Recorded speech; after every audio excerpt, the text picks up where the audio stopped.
Welcome viewer, welcome to my channel আহারে পাহাড়ে। আজ আপনাদের সঙ্গে তিল নারকেলি চিচিংয়ের একটা রেসিপি আমি শেয়ার করব। তার জন্যে চিচিংয়ে গাটাকে ছাড়িয়ে আমি গোল গোল টুকরো করে কেটে নিয়েছি। ফোড়নের জন্য নিয়েছি কালো জিরে, শুকনো লঙ্কা, নিয়েছি আদা ও কাঁচা লঙ্কা বাটা, নারকেল কোড়া, নিয়েছি তিল আর পোস্ত বাটা, নুন, হলুদ আর সব শেষে নিয়েছি চিনি। রান্নাটা করার জন্যে কড়াই গরম করে আমি খানিকটা সর্ষের তেল দিয়ে দিয়েছি। তেল গরম হয়ে গেছে। এবারে প্রথমে শুকনো লঙ্কা ও কালো জিরে ফোড়নটা দিয়ে দিলাম।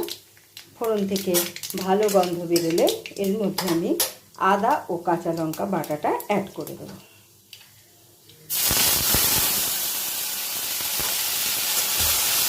আদা ও কাঁচা লঙ্কা বাটাটা কিছু তেলের মধ্যে নাড়াচাড়া করে আমি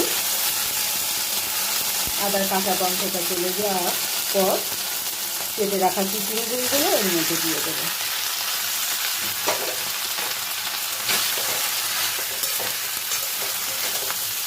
চিচিংগুলো দিয়ে আমি সব কিছুর সঙ্গে নাড়াচাড়া করে দেব।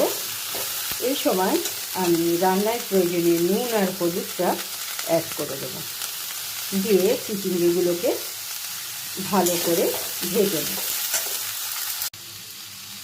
চিচিঙ্গাটা ভাজা ভাজা হয়ে গেছে। এবার এর মধ্যে আমি তিল ও পোস্ত বাটাটা অ্যাড করে দিলাম, দিয়ে সব কিছুর সঙ্গে ভালো করে মিশিয়ে নেব। তিল ও পোস্ত বাটা দিয়ে চিচিঙ্গাটা কিছুক্ষণ নাড়াচাড়া করার পর এর মধ্যে আমি কুড়িয়ে রাখা নারকেলটা অ্যাড করে দেবো।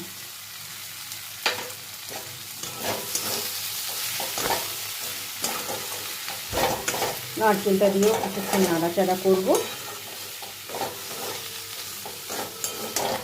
স্বাদটাকে ব্যালেন্স করার জন্যে, যেহেতু নিরামিষ তরকারি, আমি এর মধ্যে একটু চিনি অ্যাড করে দিলাম।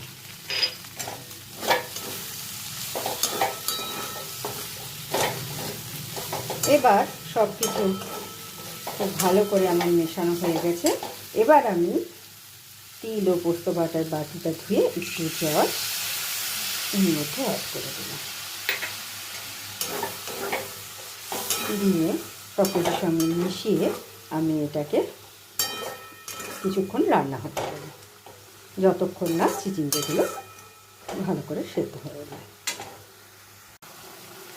কিছুক্ষণ পর আমি রান্না